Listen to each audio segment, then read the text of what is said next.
Elhamdülillahi Rabbil alemin ve salatu ve selamu ala seyyidina seyyidil enbiya vel mursalin ve ala alihi ve sahbihi ecmain.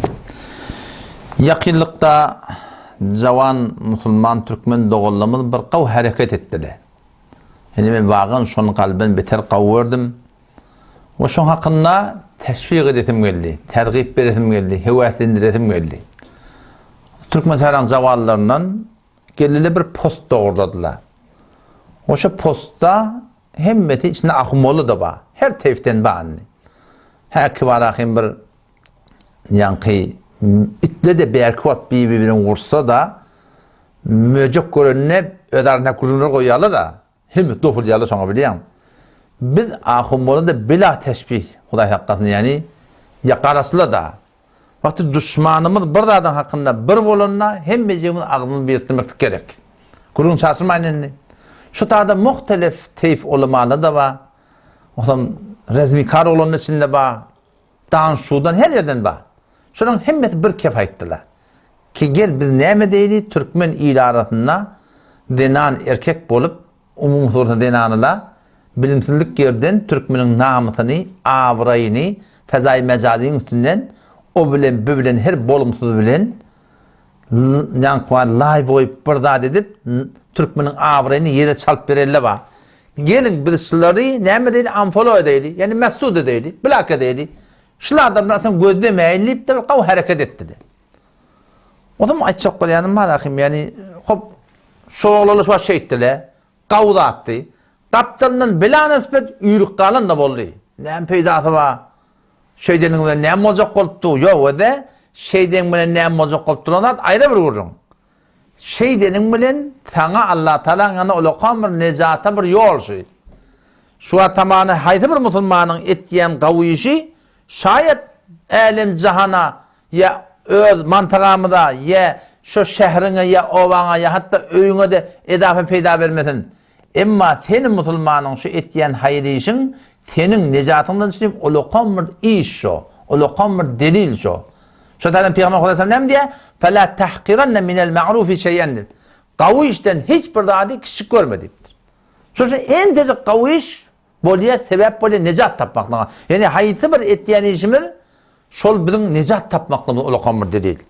Hazreti İbrahim Aleyhisselam hakkında geliyor da İbrahim Aleyhisselam odoklarına neçe ay odun üşürüp otlanan ot. Devetinden kuş geçenine malakayım yakyan ot. Sonra darlavaz. Ne kadar canavarlar. Elinden geliyen mıqdarsa tuğ iptirli diye sonra. Qarlavaç sonra tuğ koyuyordu ne mi koymadı? Tence kottu mu ne mi? Ama qarlavaçın şöyle deneyişi Allah Teala'nın tüygüldat. Pesendide dat. Ama paşlak mı paşlak? Şimdi marmulek da yukarı bakara kelte diyerler. Cergelerine de oğlu başa bırakıyor adına. Şu paşlak üflettir diye şu o değil. La orada aptıran o İbrahim sen içinde kursan mı olur ona? Şu üflendi ne mi üflemendi ne mi? Bolcuk iş yok. Ama paşlakın şöyle deneyişini Allah Teala tüymeptir. O paşları Peygamber Aleyhisselam öldürmeli diptir. Öldürmeli diptir. Açık koyan da qarlavaç su damdırını nem damdırmanı nem. Ortanca kottu mu? Paşlık üflendi nem üflemeni nem. Otna gücüge kottu mu? Ama şolun en tecik eden işi Allah Teala'nın tüygülü oluptur. Ya Allah Teala'nın tüygüsüz oluptur. Şun ku meneten de şeyde siz cavan Müslüman doğuldun mu? Rahim açık koyanım hayti biriniz maktumulun şığırından koyarsınız. Şoňa mene Türkmen nakıl koyarsınız. Şoňa mene Türkmen iyinin arasında telfek giyip, doğun giyip, Türkmen öz ferhengimindeki İslam'a terslik yok. Şonu yalık gelip de var, sıratları hulatın, menne din yoluna zehmet çekecek çok Huday Teala, o zehmet kömekçi olun deyip durda. Asıl dinin eyti Allah Teala, şeriatın eyti Allah Teala, dinin eyti Allah Teala. Allah beni şunu koruyacak deyip dur. Bizim ne meselепtir biliyor musun? Bizim isteyen şey kömekçi olun deyip dur, ola. İş menkli deyip dur Huday Teala. Oturacak men ya Allah Teala. Siz kömekçi olun diye. Ya eyyuhellezine amenu ey iman getiren adamlar, erkeklerden, denanlardan kunu ensarallah, Allah'ın dininin kömekçisi olun diye. Allah kömekçi olmak isteyiptir bir de. Yani iş kim et diye? Ve men nasru illa min indillah. İş Allah Teala'nın ki. Evetürüyen sol, idetürüyen sol. Yani bizim kömekçi olmak isteyiptir. O zaman şu tayda Müslüman da oldum. Yani çok konuyanım. Haytı bir elimizden gelen iş, şefezai mecazide olsun, şefezai hakikide olsun. En tecik işi de var akıyım, pes bilmeliler. Belli değil Allah Teala şu direktli bağışlatın. Birlerden yalqan, birlerden qarqarın ettiler. Şunu kadim Türkmen ulamalar hadisten çıkarttırlar. Hadise geliyor da Hadise geliyor. Bir denane bir pişikten gitti. Pişik diye mişik indi. Türkmen hani kıvramaydı yerler. Aşağı bakın mişik diyerler. Biz bakalım pişik diyerler. Pişik diye mişiki bir denane danktır. Güvermeyaptır. O da şu aşığını ölüptür. Allah Teala şu direkti şu cehenneme aklattı. Şu direkti. Başka bir denane. Fahişe denane. Kullun bağıştan ha. Oğlum birbirini yatıp duran denane. Yani Müslümanmıştık. Şu fahşa da olsa bir kuyun başına var su içmeyene baranına kaptığını itti. Ağını tallap, dilini tallap durun. Şuna rahmeti behi ve anne miniyat tutaptır deyip şuna su verirlik direkti Allah'ta şu direkti bağışlaptır. Bir dereden yalkan, bir dereden qargar niye. Onşa da Müslüman da olun mu? Rahim yani fazay mezazi olsun, hakiki olsun. Şu Allah'ta kömekçi oluptur da şey değil mi? Şayet bizim şu edeni işimizi veren eylem cihana tağir gelmedin. Hayti bir peyda bolmasın. Bir adam şayet hidayet tapmasın. Aslan rahim tenet ben işin yüzüne de vurtulla. Emma şol iş keten elinden gelen maqdası etiyerdin. Allah Taala'nın yanına meni senin necat tapmaklamında uluqon bir zat şu. Hek paşlan üflemetini yattan çıkarmalı. Qallavasını soğuymadı yattan çıkarmalı. Şayet hayti bir hayır iştirek Allah Taala bizi bağışlamalı. Bu günahdan şoban gören çekmedi. Günahdan ne şu günahı bize günah kişi günahı uluqon. Şu uluqon şu tamam tayanacak ne bilen başlıyor. Başına günah bilen başlıyor. Şuna atlan başlıyor değil mi? O da şu tuğratında. Şu entecik günahı var ha. Entecik günahı atti olsan soramçılarına sebep oluyor Allah Teala'nın nazar rahmetinden düşmektedir. O da şu da tüyüm gıyıtkası tamam Müslüman cavanlığı oğlumdan sizden haişim islegim şey ki biz haydi bir hayırlı işe koşulu söyleyeyim. Ha o da bir noktada var. Şu posturalarını ben de şunu kanalımda pejinde koyuyordum böyle koyabilmedim. Ne bileyim kaptanın müzik getiriptirler.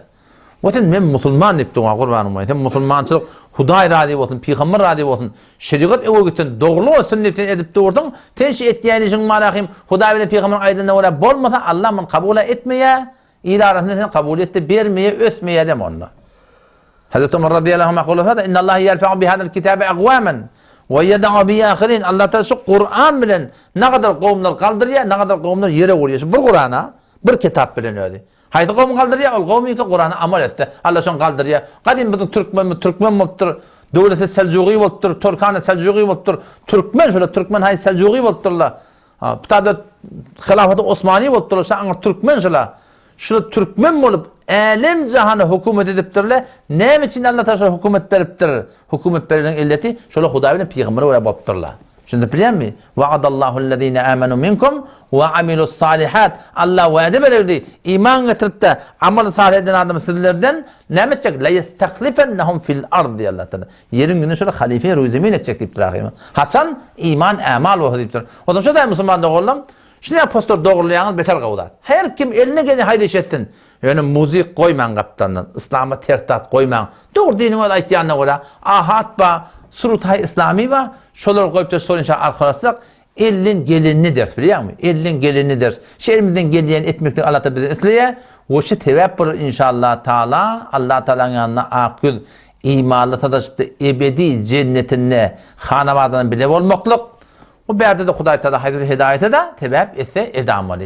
Allah Teala tevfik versin. Vesselamu aleyküm ve rahmetullahi ve berekatuhu.